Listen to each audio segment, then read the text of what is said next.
Anthony Bélanger qui va nous rejoindre. Je vous rappelle qu'aujourd'hui, la commission électorale gabonaise, avec un joli passage dans le champ de Nicolas, mais c'est normal, il n'a pas encore beaucoup l'habitude. Salut Nicolas, des plateaux télé. Je vous rappelle que la commission électorale gabonaise a donc rendu son verdict et que Ali Bongo, le fils d'Omar, a été proclamé vainqueur de l'élection présidentielle avec un peu plus de 41% des voix. Et aussitôt, des émeutiers s'en sont pris au consulat de France à Port-Gentil, qui est un peu la capitale économique du Gabon. Bonsoir Anthony Bélanger. Bonsoir Thierry. Pourquoi s'en sont-ils pris tout de suite à une représentation française? D'abord parce qu'Ali Bongo est considéré comme le candidat des Français, tout simplement. C'est la raison numéro un. Il a été reçu, il faut bien le dire, il y a de bonnes raisons. Il a été reçu en 2008 par le président Sarkozy, ça a été perçu à l'époque comme un adoubement, et ça l'était probablement aussi.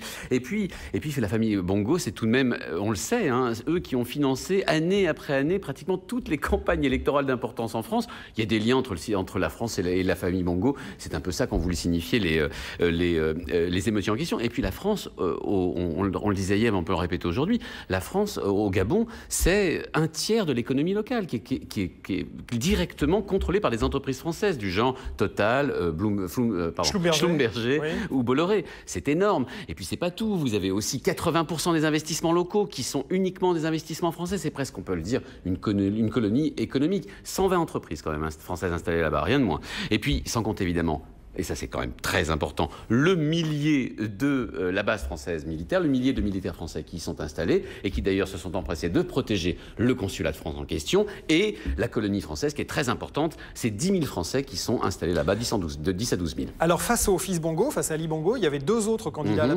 présidentielle qui sont crédités ce soir de 25% des voix.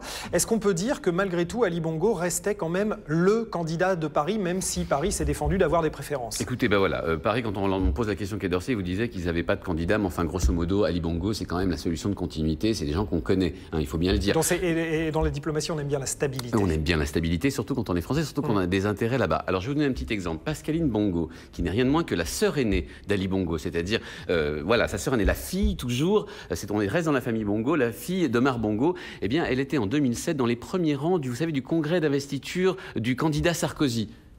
Voilà, c'est pas mal quand même. Donc elle était vraiment là comme ça à applaudir à tout rompre le candidat Sarkozy qui venait qui allait être investi. Voilà, c'est pour vous montrer un petit peu le type de lien. Et puis il faut vous dire, pour être totalement juste tout de même, que tous les candidats à la présidentielle gabonaise ont tous fait la tournée des Grands-Ducs, sont tous passés par Paris. Parce que Paris compte et qu'il faut quand même aller se faire adouber. Donc que ce soit M. Mamboundou, que ce soit Mba Obamé, ils sont tous passés par Paris, ils sont tous allés voir les ministres, ils sont tous allés faire un tour du côté du Grand Orient de France. Faut pas oublier que la franc-maçonnerie a une grosse influence en Afrique, surtout dans ce coin-là. Et ils ont tous embauché à grands frais des conseillers bien placés, comme on dit. Français, bien sûr. Il y a quelque chose sur lequel je voudrais qu'on revienne, c'est l'impopularité locale de Ali Bongo. Visiblement, ce garçon n'est pas aimé de son propre peuple. Pourquoi? Non, il y a quelques raisons assez évidentes. Bon, hormis le fait, évidemment, qu'il s'est donné la peine de naître, ni plus ni moins, et puis qu'ensuite il représente un clan qui a mis en coupe régler le pays, et ça depuis 40 ans. Il y a plusieurs bonnes raisons. La première, c'est que d'abord, il a fait quasiment toutes ses études en France et il ne parle pas les langues locales, notamment le fang qui représente un tiers de la population.